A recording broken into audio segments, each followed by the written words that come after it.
एकल अभियान एक प्रेरणादायक और समर्पित पहल है जो भारत के ग्रामीण और आदिवासी क्षेत्रों में शिक्षा, संस्कृति और सामाजिक विकास को बढ़ावा देता है। 1986 में शुरू हुआ ये अभियान एकल विद्यार्थियों के माध्यम से लाखों बच्चों तक बुनियादी शिक्षा पहुंचाता है, साथ ही स्वावलंबन, स्वच्छता और भारतीय मूल्यों को प्रोत्साहित करता है। ये ग्रामीण समुदाय को सशक्त बनाने और सांस्कृतिक विरासत को संरक्षित करने की दिशा में कार्य करता है, जिससे एक समृद्ध और आत्मनिर्भर भारत का निर्माण हो। तो दोस्तों, इसके लिए हमारे बीच हैं एक ऐसे शख्स जो कि एकल अभियान से जुड़े हुए हैं। तो आइए चलते हैं उनके पास और जानते हैं आखिर एकल अभियान है क्या।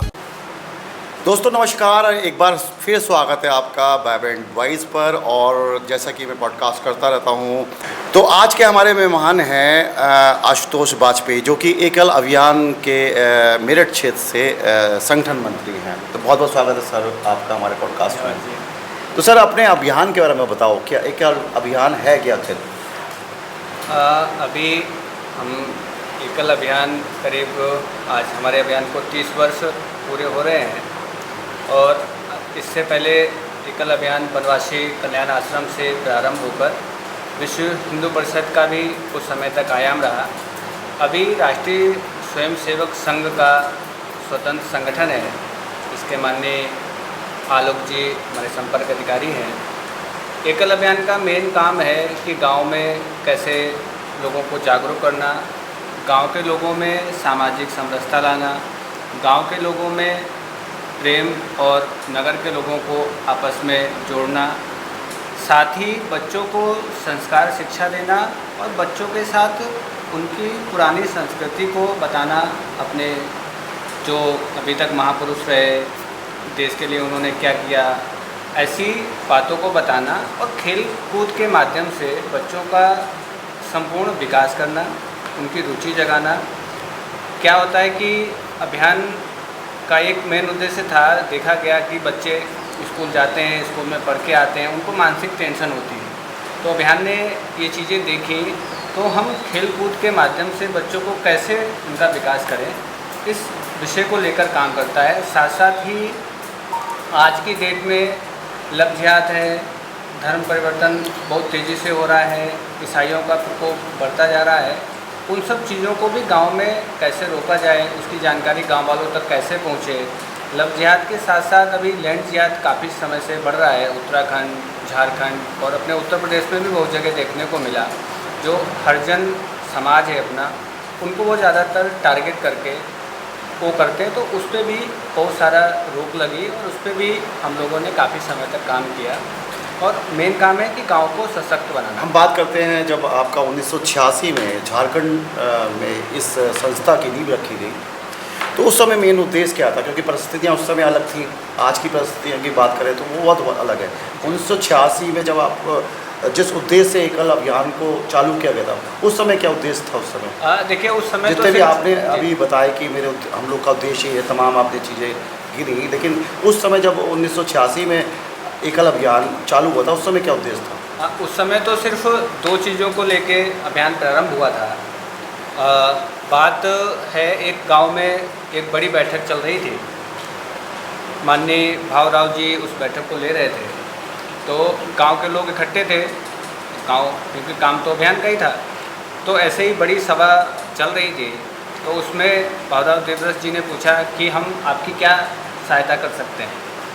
तो उन्होंने कहा था, यहाँ तो सब लोग आते हैं, सब कुछ बड़ी बड़ी बातें करके चले जाते हैं, लेकिन हमारी 2 व्यवस्थाएं हो जाएं, जिससे हमारा जीवन भी ठीक होगा, हमारे बच्चों का भी जीवन ठीक होगा और आपका अभियान में भी हम सहयोग करेंगे। तो उन्होंने कहा था कि 2 प्रश्न वो आपके कौन कौन से हैं। तो उन्होंने 2 प्रश्न बोले थे जब अभियान प्रारंभ हुआ था। उन्होंने कहा था, या तो पहला उनका सवाल था कि आप हमारी शिक्षा की व्यवस्था कर दीजिए, दूसरा उनका प्रश्न था कि आप हमारे स्वास्थ्य की व्यवस्था कर दीजिए। तो अभियान इन 2 चीज़ों को लेकर प्रारंभ हुआ। मेन उद्देश्य था बच्चों की शिक्षा और स्वास्थ्य को, क्योंकि ना तो उस समय हॉस्पिटल होते थे, ना तो विद्यालय होते थे। तो इन 2 चीज़ों को लेकर अभियान प्रारंभ हुआ। ये जो अभियान चालू हुआ था 1986 में, तो एक क्या व्यक्तिगत स्टार्ट हुआ था या कोई जैसे RSS के बता रहे हैं कि RSS की स्वतंत्र ये है समिति, तो उस समय क्यों, उस समय किसने स्टार्ट करा था? उस समय माननीय श्याम जी इस काम को देखते थे, संघ के वरिष्ठ प्रचारक हैं वो, अच्छा।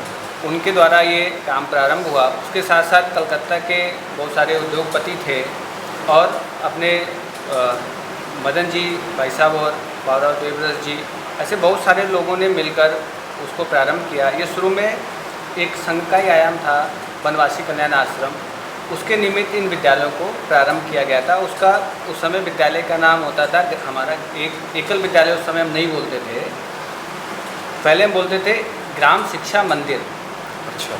हमारे स्कूल का नाम था ग्राम शिक्षा मंदिर। धीरे धीरे फिर हुआ एकल विद्यालय अभियान, और आज हमारा एकल विद्यालय का नाम है एकल अभियान, क्योंकि पहले हम छोटे से काम प्रारंभ किया था, 4-5 गांव से प्रारंभ किया, फिर 20-30 गांव पे पहुँचे, धीरे धीरे 25,000 पे पहुँचे, आज हम लोग 1 लाख प्लस में काम कर रहे हैं। तो इसको एकल अभियान, एकल विद्यालय अभियान ना बोल के इसको व्यापक रूप लेता गया, तो इसको नाम को भी परिवर्तन करके हम लोगों ने एकल अभियान। तो मेन काम था कि कैसे हम ग्रामीण क्षेत्रों में या आदिवासी क्षेत्रों में जाएं और वहाँ पर शिक्षा का प्रचार करें एकल विद्यालय के माध्यम से। तो एकल विद्यालय मतलब क्या है? एक शिक्षक होता है, एक आचार्य होता है आपके विद्यालय में? इसका शुरू से ही नाम ही ऐसा रखा गया था, एकल विद्यालय। इसमें 1 टीचर 1 स्कूल का उद्देश्य लेकर ये काम किया था। इसको पहले हम लोग बोलते थे, उस बोलचाल में भी यही था, 1 टीचर 1 स्कूल। अच्छा। इसको ही हम लोग एकल विद्यालय बोलते थे। उस समय हम लोगों ने 5 ध्येय वाक्य भी निकाले थे। पंच शिक्षा रखी आती है? नहीं, हाँ, इसमें पंचमुखी शिक्षा से तो गांव में हम लोग पढ़ाते हैं। हमारी ग्राम विकास शिक्षा है, प्राथमिक शिक्षा है, आरोग्य शिक्षा है, ग्राम विकास शिक्षा है, जागरण शिक्षा है और संस्कार शिक्षा है, ऐसी शिक्षाएं हैं। प्राथमिक शिक्षा तो सिर्फ हम बच्चों को देते हैं, जिस गांव में अपना स्कूल चलाते हैं, प्राथमिक शिक्षा तो सिर्फ बच्चों के लिए ही है। बाकी जो हमारी 4 शिक्षाएँ हैं वो गांव वालों के लिए। जैसे संस्कार शिक्षा है, हाँ। संस्कार शिक्षा का मेन उद्देश्य था कि गांव में हम साप्ताहिक सत्संग करेंगे शुरू में, फिर हम प्रतिदिन सत्संग शुरू कर देंगे। उसका मेन उद्देश्य ये था कि हम सत्संग करेंगे तो उसका हमको बेनिफिट क्या होगा, तो गांव में कैसे शराब मुक्ति हो, गांव के लोग कैसे शराब को छोड़ें, सत्संग में आए। और क्या है, जब नशा तो 2 प्रकार का होता है, या तो आप दारू का कर लीजिए या भक्ति का कर लीजिए। तो इसको लेके प्रारंभ किया था कि हम लोगों को सत्संग में इतना डुबा दें कि वो मदिरा की दुकान छोड़कर हमारे सत्संग में आना। सत्संग में जैसा हम सत्संग की बात करते हैं तो आदमी सोचता है वहाँ पर कथा होगी या प्रवचन होंगे, तो सत्संग को अर्थ समझा दो हमारे जनता की। हाँ। वास्तव में सत्संग का यानी सच्चे मतलब सत्य लोगों का, अच्छे लोग का संग, सत्संग कराता ना, अच्छे लोग का संग सत्संग। तो देखिए, सत्संग का तो मेन उद्देश्य यही था। हम शुरू में जब हम लोगों ने सत्संग प्रारंभ किए थे तो ऐसे लोगों में रुचि नहीं आती थी, तो हम लोगों ने एक टोली बनाना शुरू किया, 2, 4, 5 लोगों की, क्योंकि गांव के व्यक्तियों को तुरंत बुलाना और उनसे बोलना कि आप भजन बोलो। हम लोग उसमें कथा कोई नहीं करते थे, हमारा उसका भी एक सिस्टम बना था। हम कुछ समय तक तो 4, 5, 7 भजन अच्छे उसमें करेंगे। उसके साथ वहाँ एक टोली, 4-5 लोगों की टोली बनाते थे, वो जाके भजन संध्या और भजन गाते थे। गांव वालों को ऐसे भजन गाते थे कि लोग उसमें झूम उठे, क्योंकि लोग जब झूमते थे, क्या एक बार उनसे जुड़ाव हो जाता है। और शुरू में तो महिलाएं अधिक आती थीं, लेकिन उसका एक फ़ायदा ये होता था, अगर महिलाएं आने लगी, उन्होंने धीरे धीरे अपने पतियों से आग्रह किया कि आप वहाँ ना जाके, क्योंकि गाँव में क्या होता है, अगर कोई व्यक्ति काम करके आया थका हुआ होता है तो सीधा दारू की दुकान की तरफ भागता है। लेकिन हम लोगों ने प्रयास किया, अपने कार्यकर्ताओं को वहाँ लगाया, उनको दारू की दुकान पे ना ले जाके हमने सत्संग में आने का आग्रह किया।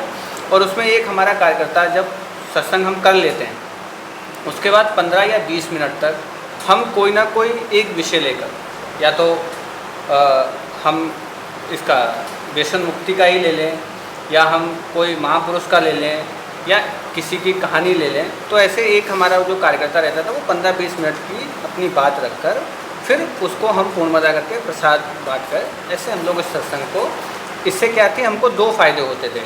एक तो गांव एकजुट होता था, गांव में शराब की दर कम हुई और पूरा गांव अभियान के साथ जुड़ा। तो ऐसे कितने सत्संग या अभियान आपके चल रहे हैं पूरे इंडिया में? अभी हमारे वो तो अलग अलग प्रभाग का अलग अलग है, जिसमें हम आते हैं। ये जो हमारा प्रभाग P5 है, पूरे देश को 10 हिस्सों में बांटा है। P1, P2, P3, P5, P6, 7, 8, 9, 10, जिसमें नेपाल राष्ट्र में भी काम है। तो हमारे P5 में भी हमारे समथिंग 5 से 6 हज़ार विद्यालय हैं। तो सत्संग हमारे साप्ताहिक तो हर विद्यालय में है, दैनिक भी बहुत जगह है, लेकिन हम अगर देखा जाए तो 5 से 6 हज़ार विद्यालय तक, जिसमें हम साप्ताहिक 3 से 4 हज़ार विद्यालयों में सत्संग नियमित होता है, जिनमें हमारे विद्यालय चलते हैं। जैसे 1986 में आपका संस्था का इस्टेब्लिशमेंट हुआ, उसके बाद अब 2025 चल रही है, तो इस टाइम के 40 साल के करीब हो गए। तो इस टाइम के पीरियड आपने क्या क्या और इसमें जुड़ी चीज़ें, जैसे महिला सशक्तिकरण की बात में बड़ा उसमें है, कंप्यूटर के क्षेत्र में आप शिक्षा, कंप्यूटर शिक्षा के बाद क्षेत्र में आप काम कर रहे हो, तमाम और चीज़ें मैंने आपको देखी इसमें। तो वो क्या क्या चीज़ें जुड़े हैं? देखिए, जो मैंने आपको पहले भी बताया कि 2 चीज़ों को लेकर तो प्रारंभ हुआ। धीरे धीरे पंचमुखी शिक्षा को हम लोगों ने बढ़ाया। फिर पंचमुखी शिक्षा के बाद बहुत जैसे बढ़ता गया, धीरे धीरे बहुत सारी चीज़ें जुड़ती गई। जैसे हम लोगों ने हमारी जो ग्राम उत्थान शिक्षा है, जिसको हम ग्राम विकास बोलते हैं, ग्राम विकास के अंतर्गत हम लोगों ने GRC सेंटर बनाए। उसमें किसानों को जैविक प्रशिक्षण देने की व्यवस्था थी। साथ में ही हम लोगों ने एकल ऑन व्हील चलाई। एक टाटा की बस, बड़ी बस, उसमें करीबन 10 से 15 लैपटॉप और उसमें एक टीचर और एक ड्राइवर। जो बच्चे हमारे GRC सेंटर तक नहीं आ पाते थे, हम एक बड़ा भवन बनाते हैं और भवन के 100 किलोमीटर के राउंड में वो हमारी बस जाती है। गांव की जो माताएं बहनें हमारे GRC सेंटर में नहीं आ पाती हैं, तो गांव-गांव वो बस जाती है, उनका कोर्स रहता है, कोर्स करके उनको सर्टिफिकेट देते हैं और उनकी शिक्षा बहन के द्वारा पूरी करते हैं। एक तो ये प्रारंभ हुआ।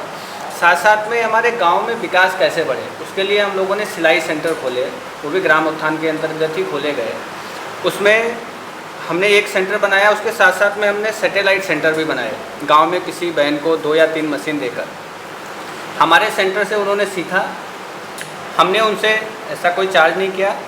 उसके बाद उद्देश्य रहता था कि वो गांव में जाके कुछ लोगों को सिखाएं और अपना व्यापार भी छोटा मोटा, जिसको हम लोग कुटीर उद्योग बोलते हैं, तो वो अपना प्रारंभ करें।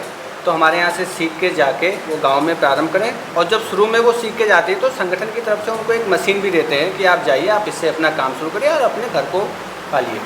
ऐसे ही इसके साथ हम लोगों ने जैविक खेती भी किसानों से, जो किसानों का प्रशिक्षण किया, उनको जैविक खेती के लिए बताया। ऐसे ही हमारी अभी 2 चीज़ें अभियान में बड़ी अच्छी चल रही हैं। एक तो हमारा करंजो में GRC सेंटर है, झारखंड में है, उसमें हम जैविक हल्दी बनाते हैं। आज पूरे देश और विदेश तक वो हल्दी हमारी जाती है और हल्दी अगर आप देखेंगे तो हल्दी का एक स्वरूप ही अलग है, लगेगा कि आपको ये हल्दी है।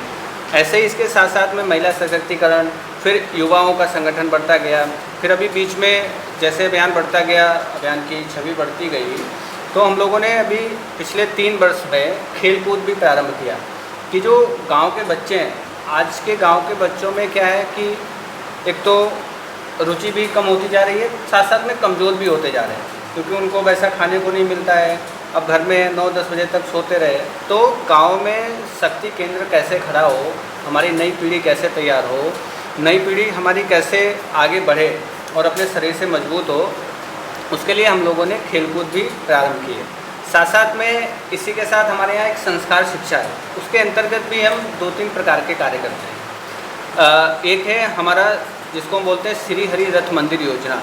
एक हमारा गाड़ी टाटा 407 ऐसे छोटी गाड़ी है, तो उनमें पहले तो इससे पहले जब हम लोग चलाते थे तो हम लोगों के पास प्रोजेक्टर होता था, पर्दे लगाते थे, लेकिन आज युग बदलता गया, तो उसमें एक टीवी और इन्वर्टर और एक गाड़ी, उसमें 3 कार्यकर्ता हमारे रहते हैं। एक आयोजन प्रमुख, जो मतलब आज इस गांव में कार्यक्रम हुआ, आगे जाके दूसरे गांव के लिए तैयारी करना, और रथ पे एक हमारा साथ जो ड्राइवर होता है उसको हम लोग सारथी बोलते हैं, और एक हम उसमें मंदिर रहता है थोड़ा, तो मंदिर की पूजा के लिए हम लोग पुजारी रखते हैं। तो गांव-गांव भक्ति की अलग जगाने का काम गांव में, उससे भी हम लोग उसमें राम कथा और कृष्ण कथा, ये हम उसमें चलचित्र के माध्यम से दिखाते हैं। उसमें गांव के लोग इकट्ठे होते हैं, शाम के समय वो चलचित्र देखते हैं। फिर उसके साथ जब वो हमारा पूरा हो जाता है रामायण, तो उसके बाद फिर वहाँ जो पुजारी रहता है मंदिर की पूजा कराता है, फिर कोई ना कोई एक विषय को लेके वो गांव वालों को समझाता है। तो ऐसे रथ मंदिर योजना प्रारंभ हुई। इसके साथ साथ ही हमारे जो जिनको हम वनवासी बोलते हैं, जिनको हम बिल्कुल अछूत बोलते हैं, ऐसे लोगों को नीचे से, जिनको हम ST को लोग अपने घर में बैठाना पसंद नहीं करते, ऐसे बालक और बालिकाओं को 9 महीने का प्रशिक्षण केंद्र, रामकथा कृष्ण कथा का वृंदावन में कृष्ण कथा और राम कथा का अयोध्या में, ऐसे प्रशिक्षण प्रारंभ किए जो 9 महीने, पहले 6 महीने का हुआ था, फिर 9 महीने का हुआ। उनको व्यास कथाकार बना के फिर वो गांव-गांव जाके 2 दिवसीय, 3 दिवसीय, 7 दिवसीय उन्होंने कथा करना प्रारंभ किया। उसका भी मेन उद्देश्य था कि गांव हमारे कैसे संगठित हों, गांव में व्यसन मुक्ति कैसे हो, इसका उद्देश्य लेके गांव-गांव में कथा करना प्रारंभ किया। इसके साथ साथ ही हमारी श्री हरि में योजना थी साधक योजना। उसमें उन कार्यकर्ताओं का काम रहता था, उनका 9 महीने का प्रशिक्षण नहीं होता था, उनका 1 महीने का प्रशिक्षण होता था। तो वो गाँव में जा के सत्संग करते थे और गांव में अलग जगाते थे सत्संग की। अच्छा, श्री हरि की योजना थी। जैसे आपने बताया कि हम गांव में जाते हैं या वन क्षेत्र में जाते हैं, आदिवासियों से मिलते हैं। तो अब यहाँ पे एक मैं आपसे अलग क्वेश्चन कर रहा हूँ, इससे अलग से, जो जाति प्रथा है हिंदू धर्म में रही है और इतना छूत रही है, तो आज भी जैसे राजस्थान में आपने केस देखते होंगे कि घोड़े पे नहीं चढ़ने देते, उनको उतार दिया जाता है, गोली चल जाती है। तो उस क्षेत्र में आप कुछ काम कर रहे हैं कि वो जाति प्रथा या छूत वो कम हो? देखिए आपके अभियान है कुछ किया? हाँ, नहीं, इसको भी हम लोग साथ ही लेके, देखिए हम सब कार्यकर्ता हैं, सेवाप्रति कार्यकर्ता, सब अन्य अन्य जाति के कार्यकर्ता हैं, लेकिन हम लोग कभी भी अपने नाम के आगे भी हम क्या है नहीं लगाते। इसको दूर करने के लिए भी हम लोगों ने बहुत सारे प्रयोग किए। सबसे पहले आपने भी जैसे मैं यहाँ पे कई लोग से पूछता हूँ तो वो अपने उसके पीछे क्या नाम है, हाँ, नहीं बताते। जैसे मैं अमित वर्मा हूँ तो वर्मा नहीं बताऊँगा, सिर्फ अमित बोलूँगा। जैसे आपने भी मैंने पूछा कि नाम क्या, तो आपने कहा आशुतोष जी। तो उससे क्या है, अगर हम अपना नाम लेंगे तो कहीं ना कहीं हमारे मन में भी ये भाव, ये चीज़ मुझे बहुत अच्छी लगी। वैसे सर नेम जी, पहले तो अगर कहते हैं जातिवाद की बात करते हैं, क्योंकि जातिवाद खत्म है, तो मैं तो कह रहा हूँ सबसे पहले तो नाम के बाद आप अपना जाति शब्द ही हटा दो। जी बिल्कुल, ये हम लोगों ने प्रयास भी किया। हमारे जितने भी सेवावर्ती कार्यकर्ता हैं, जो पूर्णकालिक कार्यकर्ता हैं, वो नहीं लगाते हैं।